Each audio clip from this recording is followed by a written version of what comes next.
هاي الدوام اللي صاروا بقصر الجمهوري.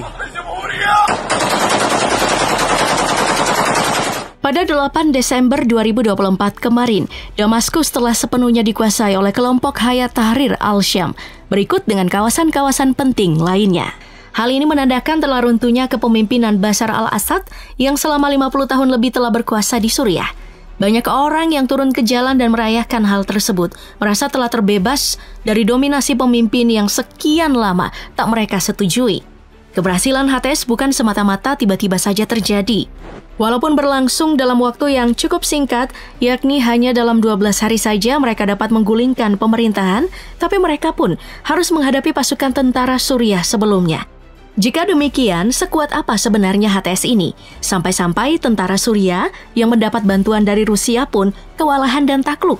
Kelompok Hayat Tahrir al-Syam atau yang dikenal dengan HTS adalah sebuah kelompok yang awalnya didirikan dengan nama Jabhat al-Nusra atau Front al-Nusra pada 2011 lalu.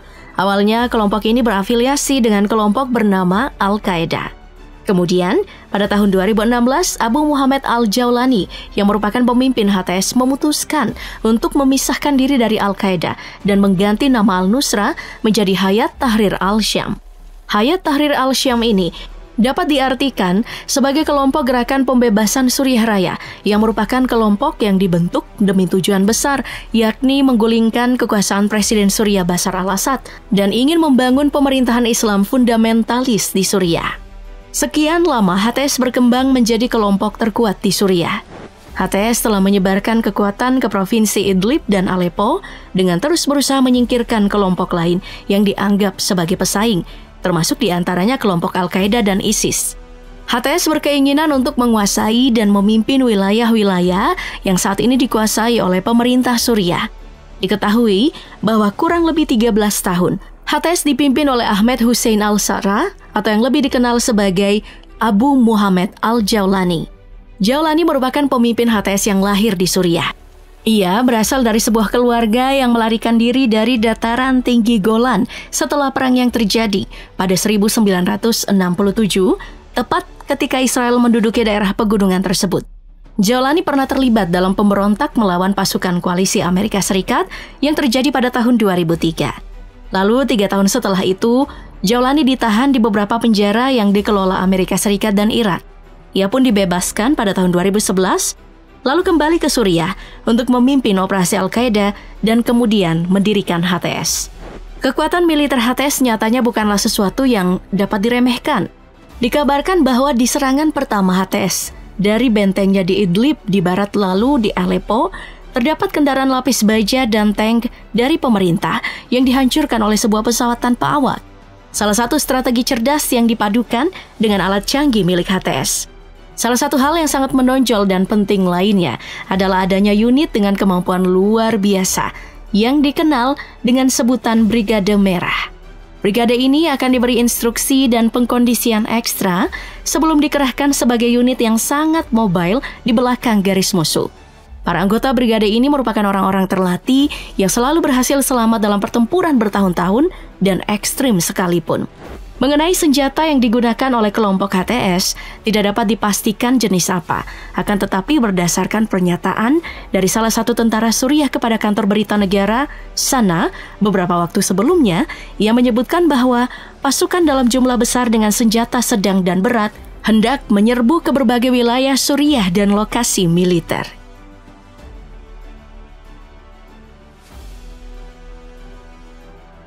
Selama HTS melakukan serangan dan perlawanan, tidak luput dari dukungan pihak-pihak luar yang memang sejak lama selalu ingin ambil bagian di dalam konflik yang terjadi di Suriah. Negara yang disebut-sebut sebagai pendukung utama HTS adalah Turki. Dukungan yang diberikan oleh Turki terhadap HTS sudah sekian lama diberikan. Kalau dilihat dari jauh, Turki pun sebenarnya sudah masuk ke dalam perang sipil di Suriah sejak 2011. Pemerintah Turki telah sepenuhnya memberi dukungan kepada Free Syrian Army, yang mana merupakan pasukan perlawanan terhadap pemerintah Bashar al-Assad. Keseriusan Turki dalam memberikan dukungan terhadap HTS terlihat dari adanya organisasi intelijen nasionalnya atau MIT yang melatih khusus tentara FSA. Organisasi ini tak hanya diciptakan untuk memerangi tentara Assad, tapi juga memerangi kelompok ISIS yang ketika itu tengah jadi musuh bersama di kancah global. Selama kurun waktu beberapa bulan terakhir, pemerintah Turki bahkan sudah mendesak agar Bashar al-Assad menyetujui upaya rekonsiliasi, tetapi hal itu ditolak. Al-Assad bersikeras menginginkan agar Turki lebih dulu menarik ribuan tentara dan milisi mereka yang ada di wilayah Suriah. Sebenarnya, Turki mempunyai tujuan utama untuk menggulingkan pemerintahan otonomi Kurdi di Suriah Utara dan Timur, tempat Partai Persatuan Demokratik atau PYD, cabang dari Partai Pekerja Kurdistan atau PKK, yang tidak diperbolehkan untuk berkuasa. Dan kenyataannya dua kelompok kuat yang tengah beroperasi di sana adalah HTS dan SNA. Tidak hanya mengirimkan bantuan berupa pasukan kepada HTS, Turki juga kedapatan menampung sejumlah pengungsi warga Suriah yang terkena dampak dari perang saudara yang tengah berlangsung. Setelah kemenangan HTS pada minggu kemarin, Erdogan pun memberi pernyataan bahwa Suriah adalah milik rakyat Suriah. Ia juga menyebutkan bahwa kini rakyat Suriah akan menentukan masa depan mereka sendiri.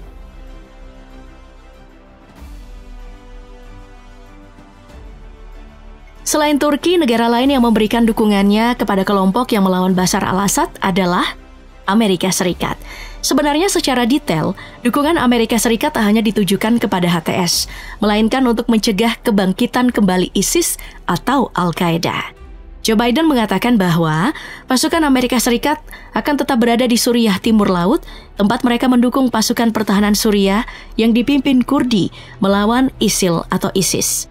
Ada sekitar 900 tentara Amerika Serikat saat ini yang berjaga di Timur Laut negara tersebut. Ia juga berjanji akan terlibat dengan semua kelompok yang ada di Suriah dan bersumpah untuk tetap waspada. Dukungan Amerika Serikat terhadap HTS dimulai ketika Al-Jawlani mengumumkan pemisahan HTS dari Al-Qaeda yang selama ini memang sudah menjadi musuh bersama di seluruh dunia serta dicap kelompok teroris oleh Amerika Serikat. Maka sejak saat itulah, Amerika sengaja membiarkan HTS menjadi kelompok oposisi yang memiliki dominasi paling tinggi di Suriah. Amerika tidak melakukan penargetan terhadap HTS dan Jawlani bukan karena mereka tidak mempunyai kemampuan untuk itu. Amerika sudah tahu alamat HTS berada di Idlib, di barat laut Suriah. Namun, karena HTS dan Jawlani telah membantu Amerika memberikan agen intelijen dan informasi intelijen kepada koalisi Amerika terkait para petinggi ISIS, secara tidak langsung Amerika Serikat mendukung HTS.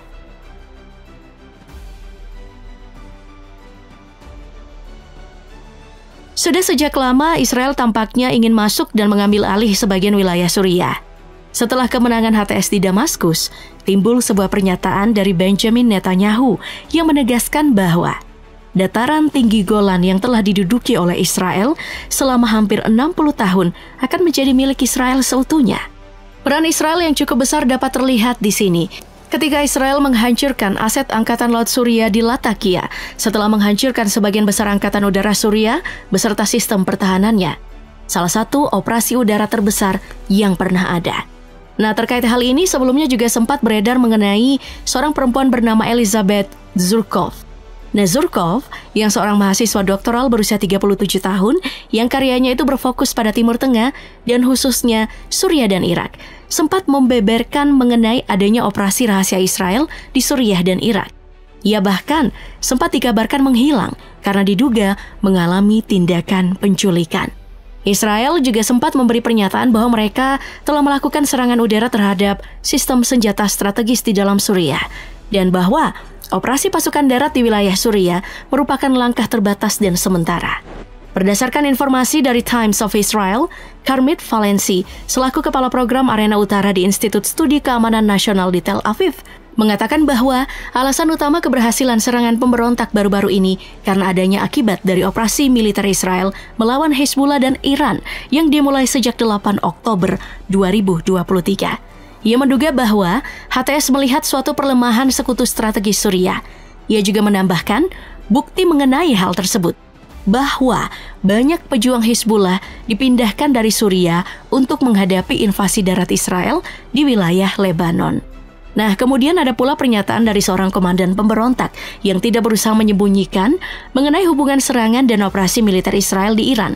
Ia menyebutkan bahwa tujuan utama adalah menjatuhkan rezim Al-Assad dan membangun pemerintahan yang baik untuk semua negara di sekitarnya.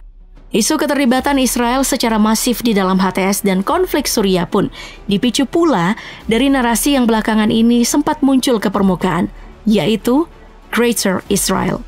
Greater Israel disebut-sebut sebagai rencana besar Israel untuk menguasai negara-negara Arab agar Israel dapat memiliki tanah yang dijanjikan. Greater Israel dikatakan merupakan sebuah ideologi atau rencana super besar dari kaum Zionis untuk dapat memperluas jangkauan kependudukan dari mulai Palestina hingga Turki. Terkait dengan negara-negara Arab lainnya seperti Iran dan Suriah, tentu bukan tidak mungkin ada dalam daftar negara-negara yang memang ingin mereka taklukkan.